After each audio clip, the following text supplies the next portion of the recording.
এদেরকে দেখে বুঝতেই পারছেন তারা কত খুশি। তারা খুশি কি যে নাচতেছে। কেন খুশি তাহলে চলুন এবার দেখে আসি। হ্যালো গাইস, আসসালামু আলাইকুম। কেমন আছেন সবাই? আশা করি ভালো আছেন। আলহামদুলিল্লাহ আমরাও ভালো আছি। এই যে আমাদের বাজার চলে আসলো, বাজারগুলো দেখতে পাচ্ছেন, এগুলো রান্না করে আমরা এক নতুন অতিথি দেখতে যাব। কিন্তু যাকে দেখতে যাব সেই খেতেই পারবে না। কি অদ্ভুত কথা, তাই না? এটা আমাদের চট্টগ্রামের একটা রেওয়াজ।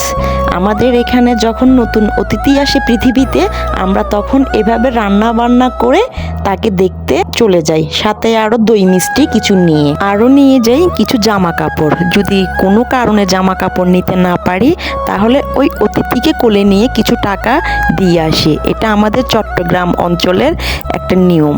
এদিকে আমাদের কিন্তু রান্না বান্না সব শেষ, দেখতেই তো পাচ্ছেন কি কি রান্না হলো। আমি রেডি হয়ে এখন আফিকে রেডি করাচ্ছি।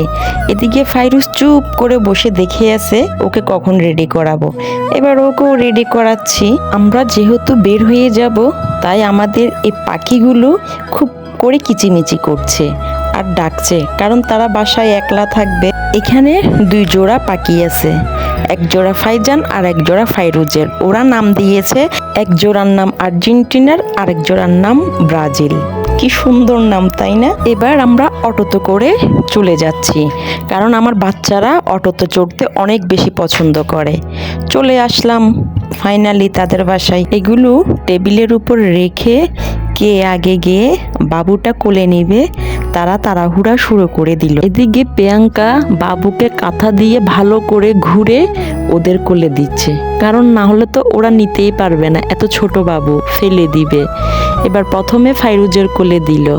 ফাইরুজ যখন কোলে নিয়েছে, আফি আর ফাইজান দেখে আছে কখন ওরা কোলে নেবে, বারবার ধরে ধরে দেখতেছে। এবার আফি নিচ্ছে, ওদের কিন্তু বেবি অনেক বেশি পছন্দ। এদিকে আমার তো ভয় হচ্ছে ওরা যদি ফেলে টেলে দেয়। আমি বারবার প্রিয়াঙ্কাকে বলছিলাম তুমি ওদের দিকে খেয়াল রাখো যাতে ওরা ফেলে না দেয়। ওরা তো সব সময় বাসায় পুতুল নিয়ে খেলে, যদি পুতুল মনে করে বাবুটা ফেলে দেয় সেটাই চিন্তা করছিলাম। যাই হোক, এক এক করে সবাই কিন্তু কোলে নিয়েছে, আলহামদুলিল্লাহ কোনো অসুবিধা হয় নাই। এবার আমিও একটু কোলে নিয়ে নিলাম তাদের থেকে নিয়ে, খালামণি বলে কথা। এটা ছিল আমার কাজিনের মেয়ে। এবার চলে আসলাম একটু নাস্তা করার জন্য। সবাই মিলে একসাথে বসে নাস্তা করলাম। নাস্তা শেষ করে আরও অনেকক্ষণ ছিলাম, তারপরে বাসায় আসলাম। যাই হোক, আজকের ভিডিও এখানেই শেষ। আল্লাহ হাফেজ।